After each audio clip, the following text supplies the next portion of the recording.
South ఇండియాలోనే biggest sorry store మన Varahi silks మన విజయవాడ ఎంజీ రోడ్ లో డిసెంబర్ 4వ తారీఖున ఘన ప్రారంభం.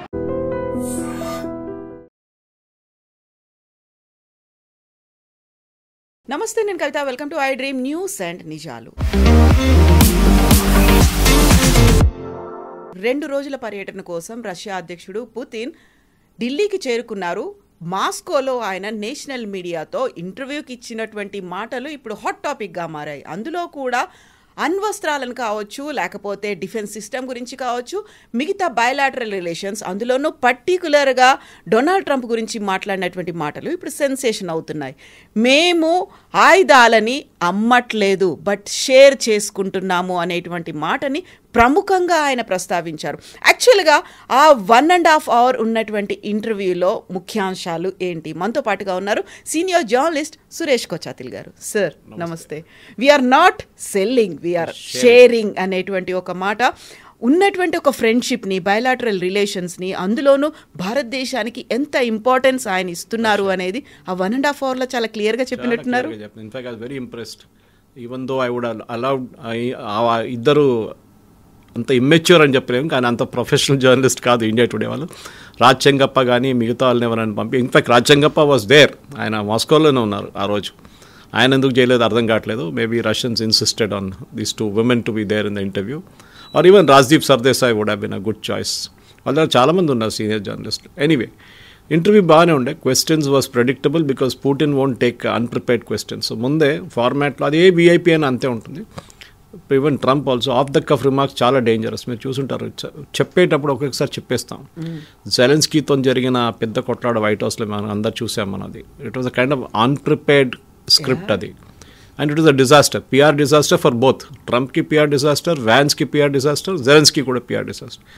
కానీ ఈ ఇంటర్వ్యూలో మీరు చూస్తుందంటే 3-4 సెగ్మెంట్స్గా డివైడ్ చేసుకున్నారు వాళ్ళు. He divided or the India Today team divided తెలియదు మనకి. ఏం చేశాడు, ఒక్క సెగ్మెంట్లో he spoke about defence, Ukraine war ఇంకో సెగ్మెంట్లో, ఇంకో సెగ్మెంటు ట్రంప్ గురించి, and then it goes on to the rest of the thing. ఆయన ఫిలాసఫీ గురించి మాట్లాడారు. దాంట్లో first without going in a sequence itself మనం చూసుకుంటే ఫస్ట్ ట్రంప్ మోదీ రిలేషన్షిప్ గురించి అడిగారు. మోదీ గారుకి మీకు ఎట్లాంటి ఇంప్రెషన్ ఉంది మోదీ గారి గురించి అంటే, మేము చాలాసార్లు కలిసాం. In fact Modi and Putin last 11 సంవత్సరాలు 17 సార్లు కలిశారు. దాంట్లో 2-3 సార్లనే భారతదేశానికి వచ్చారు అంతే, మిగతా అన్ని సమిట్స్లో కలిశారు ఆయన. సో ఆయన మోదీ గారి గురించి ఏం చెప్పారంటే, హీ కెనాట్ బి పుష్డ్. ఆయన ఒక your country should be proud of him అన్నారు. ఎందుకంటే ఆయన ఒక స్ట్రాంగ్ స్టేట్మెంట్ తీసుకుంటారు, స్ట్రాంగ్ పొజిషన్ తీసుకుంటారు, దాని నుంచి ఆయన కదలరు. మిగతా దేశాలకు అట్లా కాదు. మిగతా దేశాలు చూసాం మనం, పాకిస్తాన్ వాళ్ళంతా పిలిస్తే అక్కడ వైట్ హౌస్ చేరుకుంటారు నెక్స్ట్ డే మార్నింగ్. మోదీ అది కాదు. ఈవెన్ కెనడా నుంచి రిటర్న్ వస్తున్నప్పుడు G8 సమ్మిట్ నుంచి ట్రంప్ పిలిపించారు వైట్ హౌస్కి రమ్మని చెప్పేసి. ఈ side I will not come, I'm going to Croatia. Trump చెప్పారంట, క్రొయేషియా చాలా చిన్న country, why do want go there, come here no, white హౌస్కి రండి, ఐ విల్ రిసీవ్ యూ అన్నారు. And he knew what is come. చాలా క్లియర్గా మోదీ గారికి అప్పుడు తెలిసిపోయింది, అక్కడ అఫ్సీమ్ మునీర్ ఉన్నారు, వీళ్ళిద్దరిని చేయగలిపి నేనే వార్ ఆపానని చెప్పడానికి చేసిన ఒక అటెంప్ట్ ఒప్పించడం. ఎనీవే, సో అదొక మోదీ గారి గురించి ఒక ఇంటర్నేషనల్ ఇమేజ్. సరే మీరు చెప్పొచ్చు, మనం చాలామంది చెప్తారు ఆయన మ్యూచువల్ అడ్మిరేషన్ సొసైటీ అంటాం ఇంగ్లీష్లో. మోదీ గారు పుటిన్ గురించి, పుటిన్ గారు మోదీ గురించి మంచిదని చెప్పుకుంటారని. కానీ ఇంటర్నేషనల్ లెవెల్లో ఒక స్టేట్స్మెన్ మాట్లాడుతున్నప్పుడు at least top 3-4 Trump, Putin, Modi, German chancellor లేకుంటే మ్యాక్రాన్ అండ్ యూకే స్టార్మర్, ఇట్లాంటి వాళ్ళు మాట్లాడుతున్నప్పుడు చాలా మట్టుకు ద వరల్డ్ విల్ వాచ్ ఏం చెప్తున్నారు వీళ్ళు అని చెప్పేసి. దానికి చాలా మందికి వెయిట్ క్యారీ చేస్తుంది. జర్మనీ, ఫ్రాన్స్ని కూడా పక్కన పెట్టవచ్చు మనం, ఎందుకంటే అంతా ఇప్పుడు వాళ్ళకి ఇన్ఫ్లుయెన్స్ లేదు వరల్డ్ పాలిటిక్స్లో, geopolitics. Even Australia doesn't have it. కానీ ట్రంప్ అండ్ పుటిన్ చాలా సీరియస్. అండ్ దాంట్లో Xi and Modi is the next level. వీళ్ళు ఏం చేస్తారు, ఎట్లా బిహేవ్ చేస్తారు అనేది లోకమంతా చూస్తూనే ఉంటారు. సో మనం రష్యా వార్ తీసుకొచ్చినప్పుడు పుటిన్ అడిగారు, మీరు ఎందుకు ఈ వార్కి వెళ్ళారు? ఆయన ఏం చెప్పారంటే, మీరు లాస్ట్ 3 సంవత్సరాల వార్ గురించి, యుద్ధం గురించి మాట్లాడుతున్నారు యుక్రెయిన్, కానీ ఇది మొదలైంది 8 సంవత్సరాల ముందు, మీకు తెలుసా అని అడిగారు. ఆయన రీజన్ ఎక్స్ప్లెయిన్ చేశారు, విచ్ ఐ థింక్ ఒక పొలిటికల్ సైన్స్ స్టూడెంట్కి కూడా, ఒక నార్మల్ వ్యూవర్ కూడా అది అర్థమవుతుంది యుక్రెయిన్ వార్ ఎక్కడి నుంచి స్టార్ట్ అయిందని. ఆయన ఏమంటున్నారంటే, మా వైపు రష్యన్ స్పీకింగ్ టెరిటరీస్ ఉన్నాయి, అది జఫ్రోసియా ఉండొచ్చు, డాన్స్క్ ఉండొచ్చు, మిగతా రీజన్ అన్నీ ఉండొచ్చు. ఆ టెరిటరీస్ని ఇండిపెండెంట్ కంట్రీస్గా వాళ్ళు డిక్లేర్ చేసుకున్నారు. రష్యన్ యుఎస్ఎస్ఆర్ స్ప్లిట్ అయినప్పుడు తజికిస్తాన్, ఉజ్బెకిస్తాన్, యుక్రెయిన్ అన్నీ చాలా మట్టుకు దేశాలు తయారైనాయి. దాంట్లో ఇది కూడా చిన్న చిన్న దేశాలు, Crimea and all. So Russia Crimea మీద దాడి చేసి రష్యా అనెక్స్ చేసుకునేందుకంటే Ukraine was trying to attack అనమాట. దాని తర్వాత డాన్స్క్, దాని తర్వాత జోఫ్రసియా, ఇట్లాంటి చాలా మటుకు ఒక కారిడోర్ లాగా క్రియేట్ చేశారు ఈస్టర్న్ బార్డర్లో, రష్యన్ ఈస్టర్న్ బార్డర్. ఎందుకంటే చాలా డేంజరస్ ఏంటంటే ఇది నేటో ఇటువైపు నుంచి వస్తుందని భయం ఉంది పుటిన్కి. ఈయన కామెడియన్గా ఉన్నప్పుడు కూడా మనందరూ తెలిసిన కామెడియన్ని ప్రెసిడెంట్ చేస్తే ఇట్లానే అవుతుందని. And he didn't blame only Zelensky, even predecessor కూడా, ఆయనకు ముందున్న ప్రెసిడెంట్ కూడా సేమ్. ఎందుకంటే ఈయనే కాదు ఆయన కిందకు దింపింది కూలో. సో చెప్పారు వీళ్ళు ఈ రష్యన్ టెరిటరీని కాన్కర్ చేయడానికి ట్రై చేసినప్పుడు I had to protect them. వాళ్ళు రష్యన్ మాట్లాడతారు, మా టెరిటరీ అది, నేను వాళ్ళని మా దగ్గర పెట్టుకోవాలని చెప్పట్లేదు, వాళ్ళు ఇండిపెండెంట్ కంట్రీగా ఉండని, కానీ మీరెందుకు వాళ్ళ మీద దాడి చేస్తున్నారు? దే ఆర్ డిఫెన్స్లెస్, చిన్న నేషన్ వాళ్ళు, వాళ్ళదంతా ఆయుధాలు లేవు, వాళ్ళదంతా పెద్ద ఆర్మీ లేదు, ఏం లేదు. That is a very important point to understand. War ఎక్కడ, యుద్ధం ఎక్కడ, and is blaming Europe more than US. European నేషన్స్కి అస్సలు భయం రష్యా అంటే. రేపు ఎక్కడొచ్చి మా మీద దాడి చేస్తారో అని ఇప్పుడు కూడా రష్యాకి భయం ఉంది. ఎందుకంటే మన అందరు తెలిసిందే సెకండ్ వరల్డ్ వార్లో జర్మన్స్ని ఫైట్ చేసింది, రియల్గా ఫైట్ చేసింది రష్యా. అక్కడి నుంచి హిట్లర్ డౌన్ఫాల్ మొదలైంది. హిట్లర్ రష్యాకి వెళ్ళకుంటే, ఆ రోజు క్రెమ్లిన్కి వెళ్ళి అటాక్ చేసుకుంటే, సెయింట్ పీటర్స్బర్గ్ అటాక్ చేయకుంటే, యూరోప్లోనే ఉండిపోతే బహుశా సెకండ్ వరల్డ్ వార్ ఇంకా ఎక్స్టెండ్ అవుతుండే. ఏ రోజు రష్యాకి వెళ్ళారో ఆ వింటర్లో వాళ్ళ ఆర్మీ మొత్తం కంప్లీట్గా ఇమ్మొబిలైజ్ అయిపోయారు. ఆ రోజు నుంచి హిస్టరీ మనకందరూ తెలిసిందే. ఈ యుద్ధం గురించి చాలా డీటెయిల్గా మాట్లాడి ఐ వాజ్ రియలీ ఇంప్రెస్డ్. ఎందుకంటే చాలా మెజర్డ్గా మాట్లాడారు, ఫాస్ట్ కాదు, చాలా మెజర్డ్గా. మీరు చూసారు కదా ఇంటర్వ్యూ, చాలా మెజర్డ్గా మాట్లాడుతున్నాం. In the translator also was equally good. కానీ ఇంపార్టెంట్ అంటే దాంట్లో కొన్ని ఎకనామిక్ పాయింట్స్ కూడా తీసుకొచ్చారు. అడిగారు క్వశ్చనర్ ఆస్ట్, మీరు ఆయిల్ గురించి మాట్లాడుతున్నారు, హైడ్రోకార్బన్స్ అంట, వాళ్ళు ఆయిల్ అని చెప్పారు. ఇప్పుడు హైడ్రోకార్బన్స్ గురించి మాట్లాడు. ఈ said it is an energy security. ఒక దేశానికి మాకు నెక్స్ట్ 2 సంవత్సరాలు కావాల్సిన హైడ్రోకార్బన్స్ మా దగ్గర ఉండాలి.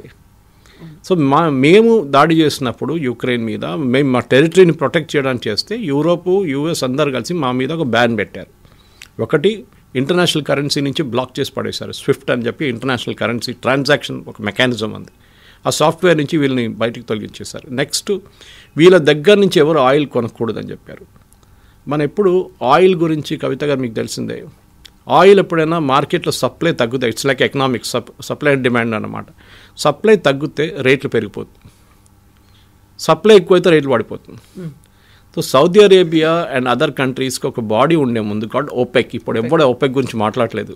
At one time they were the biggest threat to man kind అని చెప్పొచ్చు. కానీ యూఎస్ ఒక చాలా మంచి స్ట్రాటజీ యూజ్ చేసి ఓపెక్ని కంప్లీట్గా నోబడి చేసేసారు. ఇరాక్ని ఇమ్మొబిలైజ్ చేశారు, లిబియాని తీసేస్తారు, ఇరాన్ని ఐసోలేట్ చేసేసారు. వీళ్ళెవ్వరు ఇప్పుడు మాట్లాడారు. ఖతార్ వాళ్ళ చేతిలో ఉన్నారు, ఆడుకుంటున్నారు వాళ్ళు ఖతార్తో. సో ఓపెక్ని నాన్ ఎంటిటీ చేసేసారు వాళ్ళు. ఇప్పుడు ఆయిల్ ఎవరి దగ్గర ఉంది? 2-3 major, Saudi Arabia, Russia, US, Venezuela, 4 major అని చెప్పొచ్చు. మిగతా కంట్రీస్ కూడా బాగానే ఉంది. ఖతార్ దగ్గర గ్యాస్ ఉంది, more than oil they have gas.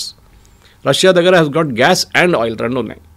ఈ రష్యన్ ట్రేడ్ చేసేది అదే అడిగారు, మీరు చైనా మనకన్నా ఎక్కువ కొంటున్నారు, మరి చైనా మీద ఎందుకు ఆంక్షలు పెట్టలేదు, ఎందుకు టారిఫ్ పెట్టలేదు అంటే he had a very clear explanation. He said China US supply చైన్లో డిపెండెంట్ అయి ఉన్నారు చైనా మీద, మ్యాగ్నెట్స్ కోసం, రేర్ ఎర్త్స్ కోసం. కంప్లీట్గా మనం కోవిడ్ టైంలో చూసాం ఎట్లా చిప్స్ ఆగిపోయిందో. చిప్స్ యాజ్ మచ్ ఎస్ కార్లో యూజ్ చేసేది, ఫోన్లో యూజ్ చేసే చిప్స్ ఆ కోవిడ్ టైంలో ఆగిపోయింది చైనా దగ్గర. నాట్ జస్ట్ చైనా, కొరియా దగ్గర కూడా 6 నెలలు 7 నెలలు సంవత్సరం వెయిటింగ్ లిస్ట్ ఉండే కార్స్ కోసం. అంత పెద్ద క్రైసిస్ క్రియేట్ అయినప్పుడు అందరికి అర్థమైపోయింది ఇట్స్ వెరీ క్రూషియల్. ఈ క్రూషియల్ అయిన మినరల్స్ కానీ ఏదైనా కానీ మన చేతిలో ఉండాలి.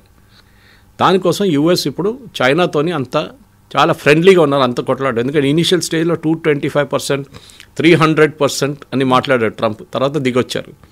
ఎందుకంటే ఆయనకు కావాలంటే he has to take the rare earths from China, magnets కూడా వాళ్ళ దగ్గర తీసుకోవాలి. ఇవంతా యూఎస్ కూడా ఇప్పుడు మొదలు పెట్టారు వాళ్ళ ప్రొడక్షన్.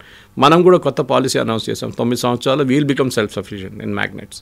మనం కూడా ఆఫ్రికా నుంచి తెచ్చుకుంటున్నాం, మిగతా సోర్సెస్ని మన కంట్రీలో కూడా ఉంది కొంచెం resources. So president Putin I really was impress. ఎందుకంటే I think he's the longest serving politician today. Atal Bihari Vajpayee నుంచి మోదీ దాకా చూసుకున్నారు ఆయన, అన్ని ప్రధానమంత్రులు. And there also other countries also ఎన్ని యూఎస్ ప్రెసిడెంట్స్ చూశారు ఆయన ఇప్పుడు దాకా. బుష్ నుంచి he has seen till Biden and Biden to Trump. ప్రపంచం మారిపోవడాన్ని ఆయన చూసారంతా. And he still there and looks very fit. So ఈ పాయింట్ ఆఫ్ వ్యూలో రష్యాని ఐసోలేట్ చేయడానికి ట్రై చేసిన దాన్ని ఆయన జస్టిఫై చేశారు. వీళ్ళు ఏం తప్పు చేస్తున్నారు యుఎస్ అనేది. అక్కడే మీరు చెప్పిన ఒక క్రూషియల్ మ్యాటర్ డిఫెన్స్ గురించి మాట్లాడుతున్నప్పుడు బయటకు వచ్చింది. డిఫెన్స్ మీరు చాలా మటుకు రష్యా డిఫెన్స్ ఎక్విప్మెంట్ యుఎస్ ఇండియాకి అమ్ముకుంటారు. ఎప్పటి నుంచో మిగ్ సిరీస్ నుంచి స్టార్ట్ అయింది మన రిలేషన్షిప్. S-400 గురించి మాట్లాడా, S-500 గురించి మాట్లాడితే ఆయన ఏమన్నారంటే you use that word beautifully, we don't sell, we share. అంటే మేము ఒకరికి వెళ్ళి ఒక ఆయుధమో లేకుంటే ఒక షిప్పో లేకుంటే ఒక ఎయిర్క్రాఫ్ట్ ఇవ్వట్లేదు. We're sharing the technology with them. Maybe that not the entire technology, కానీ క్రూషియల్ టెక్నాలజీ మొత్తం షేర్ చేస్తున్నాం. కొన్ని కేసెస్లో లైక్ ఇండియాతోనే MiG-29 సిరీస్ ఇక్కడే తయారు చేస్తున్నాం మనం ఇప్పుడు. అండ్ మోస్ట్ ప్రాబ్లీ SU-57 వస్తే అంతే అవుతుంది. S-500 సిరీస్ వస్తే అది కూడా మనం ఇక్కడ బహుశా తయారు చేస్తాం. And he mentioned about BrahMos. He said, that is a joint venture. And then he mentioned about Kalashnikov rifles. ఇప్పుడు యూపీలో ప్రొడ్యూస్ చేస్తున్నారు. చాలా ఒక కంప్లీట్ గ్యామెట్ ఆఫ్ డిఫెన్స్ గురించి మాట్లాడుతూ స్పెసిఫిక్స్కి వెళ్ళలేదు. అండ్ కూడంకులం పవర్ ప్రాజెక్ట్ గురించి పర్టికులర్గా 2 సార్లు మెన్షన్ చేశారు ఆయన. Kudankulam why he mention was, ఆయన రష్యా అనగానే సేఫ్టీకి ఎక్కువ పట్టించుకోరు రష్యా అని చెప్తాం, కానీ టచ్ వుడ్ నిన్న కూడా ఎవరో అదే కూడంకులం గురించి మాట్లాడుతున్నప్పుడు one of the anchors, I think it was జకా జేకబ్, హీ సెడ్ అయ్యో అది it is safe as of now, let us hope it stays that way. We should not comment about nuclear plants, ఎందుకంటే we saw Chernobyl ఏం జరిగింది తెలుసు మనకి, ఫుకుషిమాలో ఏం జరిగింది తెలుసు మనకి. So as of no safe ఉంది. కానీ ఇప్పుడు మనం చిన్న చిన్న రియాక్టర్స్కి వెళ్తున్నాం. ఒక ట్రక్లో పెట్టుకొని తీసుకెళ్ళచ్చు రియాక్టర్ని, అంత చిన్న రియాక్టర్ తయారు చేస్తున్నాం. ఒక చిన్న టౌన్ని మొత్తం లైటప్ చేయొచ్చు, లేకుంటే చిన్న ఒక డేటా సెంటర్ మొత్తం లైటప్ చేయొచ్చు. ఎందుకంటే ఇప్పుడున్న డేటా సెంటర్స్ ఏఏ సెంటర్ విశాఖపట్నం రాబోతుంది, వాళ్ళకి డెడికేటెడ్ పవర్ యూనిట్ కావాలి, బ్యాకప్ కాదు, డెడికేటెడ్ పవర్ యూనిట్, గ్రిడ్ నుంచి కాదు. గ్రిడ్ నుంచి కరెంట్ వస్తుంది పోతుంది, అది ఒక not even micro second of power should go off data సెంటర్స్లో. సో అట్లాంటి దానికి చిప్స్ తయారు చేసే సెంటర్స్కి same thing, the consume lot of power and water, ఈ రెండు ఉండాలి అడిక్వేట్ క్వాంటిటీ. సో దీనికి ఉన్న దాని గురించి మాట్లాడుతూ ఏమన్నారంటే, కూడంకుళం గురించి మాట్లాడిన తర్వాత చూడండి మేము సప్లై చేసాం, we're the best. And he mention one name of an Russian company also, saying మేము తయారు చేసే న్యూక్లియర్ రియాక్టర్స్ చాలా safe, across the world we have installed it, we're the biggest company, we're the to doing that. దాని తర్వాత ఆయన crucial మాట, ఇప్పుడు భారతదేశం చిన్న రియాక్టర్ కోసం చూస్తున్నారు, స్మాల్ బ్రీడర్ రియాక్టర్స్ మనం చేస్తున్నప్పుడు. అది నేను చెప్పినట్లనే డెడికేటెడ్ యూనిట్స్గా, దాన్ని మీరు సీలో పెట్టుకోవచ్చు. సీలో you can actually float it or you can put it on a ship. దాన్ని విశాఖపట్నం నుంచి రేపు వద్దు మన కాకినాడ తీసుకెళ్ళాలంటే అక్కడ తీసుకెళ్ళి అక్కడ ప్లాంట్ పెట్టుకోవచ్చు. So it is very safe and సీలో ఉంది. అది ఏమైనా ప్రాబ్లం ఉంటే కూడా it will stay in the sea only, it won't come to the land part of it. ఇది ఒక పెద్ద అడ్వాంటేజ్. అది కూడా ఆ టెక్నాలజీ కూడా మనకు రాబోతుంది బహుశా ఇప్పుడు, because he has indicated that we can give it. France and Germany వాళ్ళు కూడా బిడ్ చేస్తున్నారు దానికి మన దగ్గర స్మాల్ బ్రీడర్ రియాక్టర్స్కి. అది కాకుండా I think he made a couple of more comments on ఆ కార్ జర్నీ గురించి మాట్లాడారు. ఎగ్జాక్ట్లీ, కార్లో కూర్చొని ఏం మాట్లాడారంటే, అసలు ఏం జరిగింది అంతసేపు ఏం చేశారు కార్లో, అది మొత్తం చెప్పారు. డిప్లొమాటిక్ ఆన్సర్ అది. మేము మాట్లాడుకున్నాం జనరల్ ఇంట్రెస్ట్ అని I was waiting and Modiji came, I asked him when you get in my car అని చెప్పి మేము వెళ్ళాం. అక్కడ వెళ్ళంగానే ఇంకొక 15 నిమిషాలు మాట్లాడుకున్న తర్వాత దెన్ ఆ హోస్ట్ అందరు వెయిట్ చేస్తున్నారు బయట, బాగుండదు మనం కూడా వెళ్తామని చెప్పి కార్ నుంచి దిగారని చెప్తున్నారు. అదే థింగ్ వాజ్ రిపీటెడ్ యెస్టర్డే. వీళ్ళిద్దరు ఎయిర్పోర్ట్ నుంచి పాలెం టెక్నికల్ ఏరియా నుంచి they went in Modiji's car. Usually Putin travel చేయరు, ఇంకొక కార్లో వెళ్ళే ప్రసక్తే లేదు. But I think for a change ముందే చెప్పేసి ఉంటారు, సెక్యూరిటీ క్లియరెన్స్ అంతా ఉంటుంది. సో ఆ కార్లో వెళ్ళారు వాళ్ళిద్దరు. అది కాకుండా కవిత గారు, one important thing happen last night, చాలా మటుకు చాలామంది మిస్ చేసేసారు. అది ప్రధానమంత్రి ఇంట్లో ఒక స్పెషల్ డిన్నర్ ఇచ్చారు. అవును, ఎప్పుడు జరగదు. ఎవరైనా ఇప్పుడు ఇండియన్ క్రికెట్ టీం మన కప్పు గెలుచుకొచ్చినప్పుడు blind cricket team and women's cricket team వీళ్ళిద్దరికీ హై టీ ఇస్తారు అంతే. దాని తర్వాత ఎవరైనా విజిటర్స్ వచ్చినప్పుడు మోదీ గారు వాళ్ళు పిక్చర్ షేర్ చేస్తారు, వాళ్ళతో నేను సమోసా తినిపించాను, జిలేబీ తినిపించాలని చెప్పేసి. డిన్నర్ ఎప్పుడు లేదు అక్కడ, స్పేస్ లేదు. First of all it's very small place. Rashtrapati Bhavan అనగానే అది హ్యూజ్ ప్లేస్, అక్కడ స్టేట్ డిన్నర్స్ ఎప్పుడు జరుగుతూ ఉంటుంది. దీంట్లో చాలా మటుకు crucial was this part, that నేను అక్కడ విందు స్పెషల్గా పుటిన్కి ఇచ్చాను. ఎయిర్పోర్ట్కి వెళ్ళి రిసీవ్ చేశా అంటే okay, he has done it before also. Putin గారు కూడా చేశారు. అది కాకుండా మొహమ్మద్ బిన్ సల్మాన్ వచ్చినప్పుడు కానీ, ఈయన ఖతార్ ఎమీర్ వచ్చినప్పుడు చాలామంది అట్లాంటి మెయిన్లీ సీరియస్ పీపుల్కి మోదీ గారు సీనియర్ వాళ్ళకి వెళ్ళి రిసీవ్ చేస్తారు ఎయిర్పోర్ట్ రిసీవ్ పక్కన పెడితే. కానీ dinner was very very crucial. ఇప్పుడు ఈ రోజు మన యాజ్ వీ స్పీక్ బహుశా ఇంకా కొంచెం సేపట్లో they gonna have a formal press conference. So దాని గురించి అడిగారు, ఏదైనా మేజర్ అనౌన్స్మెంట్స్ ఉండబోతుందంటే వెయిట్ చేయండి. కవిత గారు మన దగ్గర కొన్ని మీడియా హౌసెస్ చాలా ఎక్సైట్ అయిపోయారు లాస్ట్ 3-4 రోజులు. SU-57 అగ్రిమెంట్, S-500 అగ్రిమెంట్, అది S-400 ప్రొడక్షన్ ఫెసిలిటీ ఎక్స్ట్రా అదని. But one should remember, international లెవెల్లో డిఫెన్స్ ఎక్విప్మెంట్ ఆర్డర్ చేస్తున్నప్పుడు ప్రాసెస్ చాలా పెద్ద ప్రాసెస్ అది. ఫర్ ఎగ్జాంపుల్ RFP అంట, రిక్వెస్ట్ ఫర్ ప్రపోజల్. మీరు మైక్ కొనాలంటే, ఒక 1,00,000 మైకులు కావాలంటే మీరు డైరెక్ట్ మార్కెట్కి వెళ్ళి కొనలేరు. First you will put proposals, దీని ఇంపిడెన్స్ ఎంత ఉండాలి, దీని సౌండ్ ఎంత ఉండాలి, దీని రేంజ్ ఎంత ఉండాలి, ఒక టెక్నికల్ పారామీటర్స్ మొత్తం తీస్తారు. దాని తర్వాత RFP పెడతారు, దానికి రిక్వెస్ట్ ఫర్ ప్రపోజల్ అంటే it like a tender, open tender. దాన్ని చూసి టర్మ్స్ అండ్ కండిషన్ చూసి 10 రోజులు టైం ఇచ్చిన తర్వాత చాలామంది అప్లై చేస్తారు. Something very similar. ఇప్పుడు SU-57 కొంటున్నారంటే అటువైపు అమెరికా చూసుకుంటూ కూర్చున్నారు, వరల్డ్ పోలీస్ మెన్ ఉన్నారు పక్కన. మా దగ్గర F-35 ఉంది, ఎందుకు కొనట్లేదు? సో ఎస్టర్డే ఇంకొక ఇంటర్వ్యూ చూసాను, అయితే ఐ థింక్ మన ప్రేక్షకులు కూడా link are they should watch it. Is Fareed Zakaria with I think జాకా జేకబ్. ఫరీద్ జకారియా CNN ఉంటారు ఆయన ఇప్పుడు. సో చాలా మంచి ఇంట్రెస్టింగ్ ఇంటర్వ్యూ. ఫరీద్ చాలామంది అనుకుంటారు ఈజ్ అన్ అమెరికన్, కాదు, he's Mumbaiites who became an American citizen. Fareed ఏమన్నారంటే, Trump is a transactional man. మీరు ఆయన ఒక చెట్టు మీద ఎక్కి కూర్చోబెట్టండి, యుడ్ బి వెరీ హ్యాపీ. మీరే దేవుడు, మీకన్నా పెద్దోడు ఎవరు రాలేదు ఈ లోకంలో ఇప్పుడు దాకా అని చెప్పగానే ఆయన చాలా హ్యాపీ అయిపోతాడు. అండ్ గివ్ వన్ ఎగ్జాంపుల్, చాలా మంచి ఎగ్జాంపుల్ ఇచ్చారు. ఈ ట్రంప్ ఫస్ట్ టైం ఆఫీస్కి వచ్చినప్పుడు they was a scene where Son, మన ఈయన సన్, ఇది bank, SoftBank chief, Oracle and AI Sam Altman అనుకుంటే, వీళ్ళు ముగ్గురిని తీసుకొచ్చి we're going to invest $500 billion in the US అన్నారు. పెద్ద ప్లాన్ సెటప్ చేస్తున్నది అని చెప్పి 6 నెలల $1 billion కూడా ఇన్వెస్ట్ కాలేదు ఇప్పుడు దాకా. Trump likes that moment, photography moment, that hype. నేను ఇంత ఇన్వెస్ట్మెంట్ తీసుకొస్తున్నాను యూఎస్కి అని చెప్పి వాళ్ళ ఆడియన్స్కి అపీల్ చేస్తున్నారు. వాళ్ళ ఆడియన్స్ కూడా మర్చిపోతారు 2 వారాల తర్వాత వాడు ఏం చెప్పిండో, ఏం అడిగిండో అని. What did Sam Altman speak, what did సున్ of what did Oracle chief say, ఇవన్నీ మర్చిపోతారు. కానీ ఆ ఇంపాక్ట్ ఉంటుంది. So what is saying is don't antagonize Trump. అంటే ఆయన మీద మీరు ఆయనతో కొట్లాడ పెట్టుకోకండి, కీప్ హిమ్ హ్యాపీ. ఓకే, మంచిగా నెక్స్ట్ టైం ఇక్కడ వచ్చినప్పుడు ఆప్టిక్స్ ఏంటి, మంచిగా గాల్ఫ్ కోర్స్ అక్కడ తీసుకెళ్ళండి. ఈజ్ అ గాల్ఫ్ ఫ్యానటిక్, అక్కడ తీసుకెళ్ళి ఇండియాస్ టాప్ గాల్ఫర్స్ని పెట్టండి. And then you can have a game with. These are very important moments. ఇప్పుడు కూడా చూడండి, ఈ పుటిన్ వచ్చే ముందు just 2 days or 3 days before మనం పెద్ద హెలికాప్టర్ డీల్ సైన్ చేసాం యూఎస్తో. దానికన్నా ముందు మనం ఒక మిసైల్ డీల్ సైన్ చేసాం. మనం దాన్ని మనం అక్కడి నుంచి కూడా కొంటున్నాం. రష్యా వైపు నుంచి ఒకటే కొనుక్కుంటే మనకు ప్రాబ్లం వస్తుంది రేపు. ఒకటి, రష్యన్ ఇండస్ట్రీ ఈ యుద్ధం తర్వాత చాలా మటుకు ధ్వంసం అయిపోయినాయి మొత్తం. దానికోసం చెప్పాను నేను, ఇప్పుడు రష్యా దగ్గర నుంచి SU-57 తీసుకుంటే కూడా, టెక్నాలజీ ట్రాన్స్ఫర్ ఇస్తే కూడా, వాళ్ళ దగ్గర నుంచి ఎంత టెక్నాలజీ మనకు వస్తుందో మనకు తెలియదు. ఎందుకంటే వాళ్ళ industry is down and out, వాళ్ళ దగ్గర డబ్బులు లేవు. ఈవెన్ దో పుటిన్ నా ఇంటర్వ్యూలో చెప్పారు our economy is doing very well అంటే, కానీ అందరు తెలిసిందే వాళ్ళు $300 million యూరోపియన్ బ్యాంక్స్లో పడింది, వాళ్ళు సీజ్ చేసుకున్నారు, యూక్రెయిన్ వాడుకుంటున్నారు ఆ డబ్బులు ఇప్పుడు. అది కాకుండా వాళ్ళు ఆయిల్ అమ్మలేకపోతున్నారు.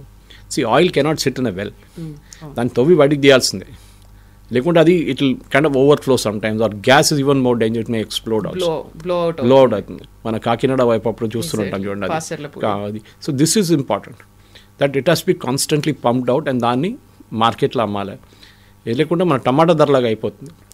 మీరు ఓవర్ ప్రొడక్షన్ చేస్తే మీకు రేట్ పడిపోతుంది. So Putin deliberately wants to. Biden చెప్పారు మనకి ఐడియా, ప్రెసిడెంట్ బైడెన్ మోదీ గారి దగ్గర ఏం చెప్పారంటే, మీ దగ్గర 2-3 ప్రైవేట్ కంపెనీస్ ఉన్నాయి కదా, దాంట్లో ఒక రష్యన్ కంపెనీ రాసుకునే టైఅప్ ఉంది నయారాతోని, మీరు క్రూడ్ ఆయిల్ తీసుకోండి, రీఫైన్ చేయండి, $40 తీసుకున్న తర్వాత షిప్పింగ్, రీఫైనింగ్ అన్ని కాస్ట్ కలిపి $50 పెట్టుకుందాం.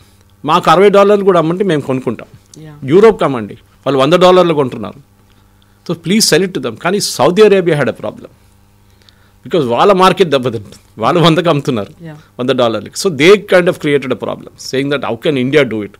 యూఎస్ కాదు ఇక్కడ major issue, it was Saudi Arabia which has created a major issue. Anyway అదంతా ఇప్పుడు సార్ట్అవుట్ అయిపోయింది. మోదీ గారు తగ్గించేశారు, అడిగారు కూడా పుటిన్ దగ్గర.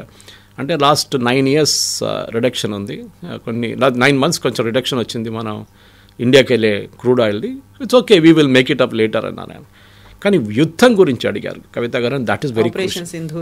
సింధూర్ గురించి అడిగినప్పుడు he was non committal about major response, ఎవరు గెలిచారు, ఎన్ని ఎక్కడ, అదేం చెప్పకుండా టెక్నాలజీ గురించి మాట్లాడారు చాలా మటుకు. Russian technology worked very well అనగా ఆయన హ్యాపీ.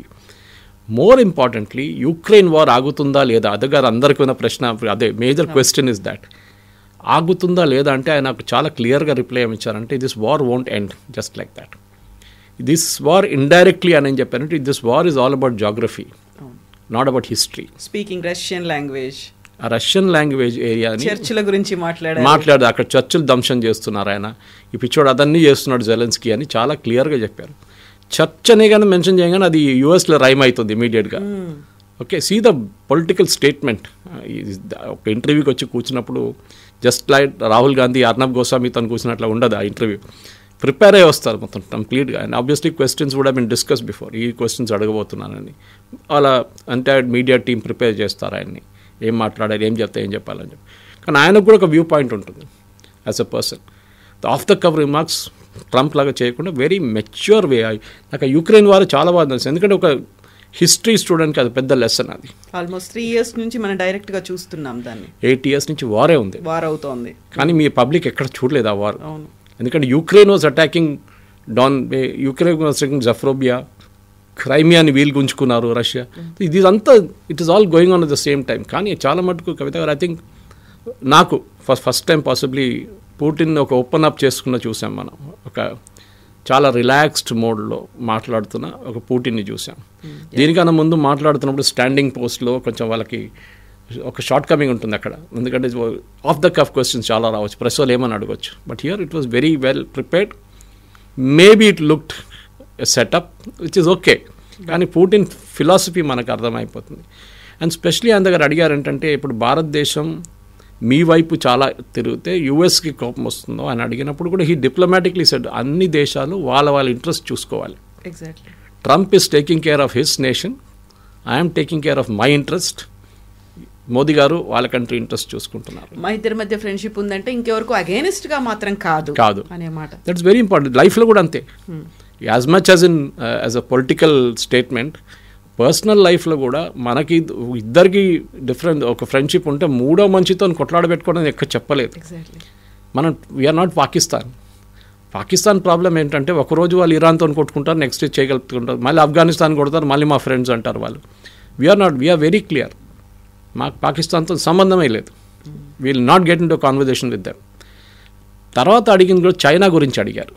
చైనాకి ఇండియాకి మీరు ఇద్దరు కలిసిపోతే, there's an impression that is created that Russia and China కలిసిపోయారు. And you know that president famous statement by president Trump, of course క్వశ్చన్స్లో రాలేదు కానీ very indicative it was, that we have lost India to the dark chapters of China and చాలా importance. ఎందుకంటే చైనాతో మనకు problem ఉంది, రష్యాతో కాదు. కానీ ఏ రోజు ఈ యుద్ధం ఫినిష్ అవుతుందో కవిత గారు, Russia will kind of move away from China. ఇప్పుడు చైనా మీద డిపెండెంట్ ఎందుకున్నారు, చాలా మటుకు మిసైల్స్ చైనా దగ్గర తెప్పించుకుంటున్నారు. Russian defence industry is not working well. డబ్బులు లేవు, సెకండ్ ఎక్విప్మెంట్ లేదు, ఏం లేదు వాళ్ళు, రా మెటీరియల్స్ కూడా లేదు వాళ్ళు. సో చైనాతో ఆ ఒక మొమెంటరీ రిలేషన్షిప్ ఇది, లాంగ్ టర్మ్ కాదు. ఎందుకంటే at the long term they are both competitors. రెండు పెద్ద countries, big economies, and definitely world powers, వాళ్ళు ఇద్దరు ఉంటారు. మనం కూడా ఉన్నాం యాజ్ ఎ కంట్రీ, మన భారతదేశం కూడా ఉన్నాం. సో ఈ విజిట్ 2 రోజుల్లో డిస్కషన్స్ జరుగుతుంది చాలా మటుకు. ఎంఓయూలు మాట్లాడుకుంటారు. సైనింగ్ అయితే I doubt any signing will happen. ఆ మాట కూడా చెప్పారు కదా, వాళ్ళు అన్ని డిస్కస్ చేసుకుంటారు, పేపర్లు ముందుకు తెచ్చి పెడతారు, అప్పుడు కదా మేము సైన్ చేసి దాని గురించి మాట్లాడదాం. That's way it is. మన వాళ్ళు చాలా మంది ఇదే జంప్ ద గన్ అంటాం ఇంగ్లీష్లో, అక్కడ మీడియా ఇమ్మీడియట్ గా సంతకాలు అయిపోతుంది. ఇన్ ఎయిర్క్రాఫ్ట్ నాడు internationally it doesn't work like that. మీకు ఆర్ఎఫ్పీ ప్రాసెస్ ఎక్స్ప్లెయిన్ చేయండి, అది మొత్తం ఎక్స్ప్లెయిన్ చేస్తే మీకు ఆర్ఎఫ్పీ నుంచి వచ్చిన తర్వాత దాన్ని ఎవాల్యుయేట్ చేస్తారు. ఫైనాన్షియల్ బిడ్స్ ఎవాల్యుయేట్ చేసిన 3-4 షార్ట్ లిస్ట్ చేస్తారు. వాళ్ళని ఫీల్డ్ ట్రయల్స్కి పిలుస్తారు. మీ ఎయిర్క్రాఫ్ట్ తీసుకురండి, మీ ఎయిర్క్రాఫ్ట్ దాన్ని రియల్ లైఫ్లో మన పైలట్స్ టెస్ట్ చేస్తారు. టెస్ట్ చేసిన తర్వాత రిపోర్ట్ ఇస్తారు. రిపోర్ట్ ఇచ్చిన తర్వాత దాన్ని మళ్ళీ క్యాబినెట్కి వెళ్తుంది. క్యాబినెట్ మళ్ళీ ఒక political decision come economic decision తీసుకుంటారు. దానికోసం ఒక డిఫెన్స్ ఎక్విప్మెంట్ ఆర్డర్ చేయాలంటే 2, 3, 4 సంవత్సరాలు పడుతుంది. Protocol because we're not China, we're not Russia. వాళ్ళు అక్కడ single man takes a decision. ఇక్కడ మనం రేపు వాడు కోర్టుకి వెళ్తాడో తెలియదు, రఫాల్ లాగా మళ్ళీ వెళ్ళి అక్కడ పిల్లలు పెడతా తెలియదు మనకి. So this is very very crucial that the entire process అర్థం చేసుకోవాలి. అండ్ పుటిన్ అనక ఒక human being, you my disagree with his politics. Okay, Russian leaders అనేది మీరు అది బ్రెజ్నెవ్ నుంచి మీరు ఎవరైనా చూడండి కంప్లీట్గా, బారిస్ యెల్సిన్ కానివ్వండి, గార్బచేవ్ కానివ్వండి, దే ఆర్ ఆల్ చాలా కోల్డ్గా అనిపిస్తారు మీకు బయట నుంచి. ఒక హ్యూమన్ ఎమోషన్ వాళ్ళ ఫేస్ మీద కనిపించదు. స్మైల్ చేయడము, మోదీ గారు అట్లీస్ట్ పిల్లలతో మాట్లాడతారు, వాళ్ళతో స్మైల్ చేస్తారు, షేక్ హ్యాండ్ చేస్తారు, అప్పుడప్పుడు మన్ కీ బాత్లో ఏమో చెప్తారు. దిస్ పీపుల్ వాళ్ళ లోపల ఏం ఆలోచిస్తున్నారని చెప్పి మీకు బయటకి ఎప్పుడు రాదు అది. అండ్ చాలామంది పుటిన్ అక్కడ ఇండియాకి వచ్చినప్పుడు వాళ్ళ సెక్యూరిటీని తెచ్చుకుంటారు, దాంట్లో తప్పేముంది? ఆయన తాగే నీళ్ళు ఆయన తెచ్చుకుంటారని మీకు ప్రాబ్లం ఏముంది? You are not denying that facility to him. Is a president of the Russian federation. ఆయనకు కావాల్సిన సెక్యూరిటీ ఆయన తెచ్చుకుంటారని. ఒక కీలకమైనటువంటి మాట అన్నాడు. భారతదేశానికి సంబంధించి చూస్తే ప్రపంచ దేశాలన్నీ గుర్తుపెట్టుకోవాల్సినటువంటి అవసరం ఉంది. భారతదేశం అనేది బ్రిటిష్ కాలనీలో భాగం కాదు. 77 ఏళ్ళు అయింది స్వాతంత్రం వచ్చింది. 77 ఏళ్లలో బోల్డ్ అంతా స్వయం సమృద్ధి సాధించింది. ఆ డెవలప్మెంట్ని చూడండి. మోదీ ఏం చేస్తున్నాడు, ఎలాంటి టఫ్ టాస్క్ల్ని ట్యాకిల్ చేస్తున్నాడో చూడండి, ఎంత ఫ్రెండ్లీ అట్మాస్ఫియర్ అక్కడ ఉందో చూడండి అనే మాట. కరెక్ట్. జీడిపి గురించి చెప్పారు. It the GDP percentage exactly 7.8 అని చెప్పారు, పర్సంటేజ్ చెప్పారు. ఇంక్రీజ్ అయింది. సో దట్ ఈ 77 సంవత్సరాలు బ్రిటిష్ కొలోనియల్ రూల్ నుంచి ఫ్రీ అయ్యాం. జీడిపి గురించి మోదీ గారు ఎకానమీని ఎట్లా ట్యాకిల్ చేస్తున్నారు, ఆయన కొన్ని ఇష్యూస్ ఏముంది అంటే ఆ ఇన్డెప్త్ అండర్స్టాండింగ్ ఉందన్నమాట. అది మళ్ళీ అదే that means the briefing was perfect. ఆయన వచ్చే ముందు డెఫినెట్లీ హోంవర్క్ చేస్తుంటారు, అండ్ ఇక్కడికి వచ్చే ముందు కూడా హోంవర్క్ చేస్తారు. అంటే మోదీతో ఏం మాట్లాడాలి అంతా ముందే డిసైడ్ చేసుకుంటారు వాళ్ళు. పబ్లిక్ కన్సంప్షన్ కోసం మన ముందు హైదరాబాద్ హౌస్లో ఇప్పుడు డిస్కషన్ నడుస్తుందో బహుశా ఇప్పుడు కలిసి కూర్చొని మాట్లాడడం, ఒక ఫోటో ఆపర్చునిటీస్ అన్నీ ఉంటుంది. కానీ as end of the day simple, Russia మనకి ఫేర్ వెదర్ ఫ్రెండ్. మన చేయి ఎప్పుడు ఇడవలేదు Russia. At the same time US nuclear test చేసిన మన మీద ఆంక్షలు పెట్టారు, శాంక్షన్స్ పెట్టారు. రెండోసారి చేసిన మళ్ళీ శాంక్షన్ పెట్టారు. 71 వార్లో 7th ఫ్లీట్ని పంపించారు. అప్పుడు రష్యన్స్ మనం కాపాడుకున్నారు ఆ టైంలో. Now we're our own. ఒక టైంలో ఎయిర్క్రాఫ్ట్ క్యారియర్ కావాలంటే రష్యా మీద డిపెండెంట్, సబ్మెరీన్స్ కావాలంటే జర్మనీ, రష్యా, ఫ్రాన్స్. ఇప్పుడు we're making our own nuclear submarines now. In fact yesterday ఒక చాలా ఇంట్రెస్టింగ్ డిస్కషన్ నేను ఇంకో ఛానల్లో చూశాను, డిఫెన్స్ ఛానల్లో. One of the retired vice admirals ఏం చెప్తున్నా అంటే, మనం న్యూక్లియర్ సబ్మెరీన్స్ వేసుకుంటే మనం కన్వెన్షనల్ సబ్మెరీన్స్ మర్చిపోయాం, డీజిల్ సబ్మెరీన్స్ తయారు చేయట్లేదు ఇప్పుడు అని. డీజిల్ అంటే చాలా నాయిజీగా ఉంటుంది. యూజువల్లీ ఇప్పుడు ఎవరు ప్రిఫర్ చేయరు. పొల్యూషన్కి ఒకటే కదా, when you're the water vibrations పక్కనున్న ఎవరైనా సోనార్తో క్యాప్చర్ చేసుకుంటారు సబ్మెరీన్ ఉంది కింద అని చెప్పి. It's very dangerous for a submarine. So అది న్యూక్లియర్ వచ్చినప్పుడు క్వైట్గా ఉంటుంది. నెలల పాటు నీళ్ళు కింద ఉండొచ్చు, under the water you can stay. Diesel అనగానే you have to come up, refill and again go back down. And that's lot of thing. So రష్యాతో జరగబోయే ఏమేమి కొనుక్కుంటాం మనం అనేది. And he also mention cryogenic engines. ఆ ఇంటర్వ్యూ చెప్పలేదు కానీ దానికన్నా ముందు క్రయోజెనిక్ ఇంజిన్స్ వస్తుందని చెప్పి రష్యన్ స్పోక్స్ పర్సన్ దగ్గర నుంచి వచ్చిన ఒక హింట్ అది. ఇంకోటి చాలా ఇంట్రెస్టింగ్ చెప్పారు కవిత గారు. Maybe you know when we finally discuss it 2 days, ఇప్పుడు మండే రోజు మనకి ఇంకా కొంచెం ఎక్స్టెన్సివ్గా మాట్లాడచ్చు, ఎందుకంటే ఆయన వెళ్ళిన తర్వాత ఏం డిస్కస్ చేశారని అన్ని వాళ్ళ ప్రెస్ కాన్ఫరెన్స్ తెలిసిపోతుంది. He said very important things about India, చాలా మంచిగా చెప్పారు. కానీ president Trump envoy Steve Witkoff and Jared Kushner, ఆయన సన్ ఇన్ లా, క్రెమ్లిన్కి వచ్చారు, మాట్లాడారు. 1 hour వెయిట్ చేయించారు పుటిన్. యాక్చువల్లీ 5 గంటలు మాట్లాడారు. సో దట్ జర్నలిస్ట్ ఆస్ట్ ఏం మాట్లాడారంటే, మళ్ళీ 5 గంటలు మాట్లాడింది మొత్తం నేను చెప్పాలి, and you won't like it, nothing significant happened అని చెప్పారు. ఈవెన్ ద ప్రెస్ కాన్ఫరెన్స్లో వాళ్ళ యుఎస్ఎస్ఆర్ అంటే సోవియట్ సైడ్ చాలా క్లియర్గా చెప్పారు, nothing great, no earth shaking things. 28 పాయింట్లు ఉన్నాయి, డిస్కస్ చేస్తూనే పోతాం. కానీ Russia is very clear. And Putin కూడా చెప్పారు, మా జాగ్రఫీ మీరు కాపాడుకుంటాం, మేము స్టార్ట్ చేయలేదు ఈ war, it was started by Ukraine, మా మీద తోసిపడేశారు, దాని తర్వాత మేము చేయించాం. 8 సంవత్సరాల ముందు వాళ్ళు చేశారు, మేము చేయలేదు. So this is the crucial fact అనమాట. And Putin as an individual I think చాలా బాగా ఒక మనకి first time possibly even Trump కూడా ఇంత మెచ్యూర్గా ఆన్సర్ చేయాలనుకుంటాను ఆయనకు. ఎందుకంటే he's a show man at the end of the day. ఆయనకి షో ఎక్కువ ఉంటుంది, కంటెంట్ తక్కువ ఉంటుంది. కానీ Putin was all about content. Show చాలా తక్కువ ఉండే ఆయన దాంట్లో. And that I think was very important. yes 2 days తర్వాత ఏమవుతుంది అనేది we will discuss about on Monday. Sunday దాకా మనకు ఒక బ్రీఫింగ్ వచ్చేస్తుంది, క్లారిటీ అనేది వచ్చేస్తుంది. yes sir, thank you so much. Thank you very much. Right. Thank you. Bye. నిజంగా ప్రస్తుతం ఉన్నటువంటి సమాజం దేనికి ప్రయారిటీ ఇస్తుంది? ఆర్థిక సంబంధాల చుట్టూ మాత్రమే తిరుగుతోంది. మళ్ళీ ఎన్నికలంగానే చాలా విరక్తి కలుగుతాం. మంచి అనిపిస్తుంది కదా, లేడీస్ కూడా ఛాలెంజింగ్ జాబ్స్ చేసినప్పుడు చాలా బాగుంటది. ట్రాఫిక్ అసిస్టెంట్స్ గా నియమించిన ట్రాన్స్జెండర్స్ అందరితో సాల్యూట్ చేయించుకుంటున్నారు. ఫుడ్ డెలివరీ ఇవ్వటానికి వెళ్ళినటువంటి డెలివరీ బాయ్ అనిల్ పై కళ్ళ ముందు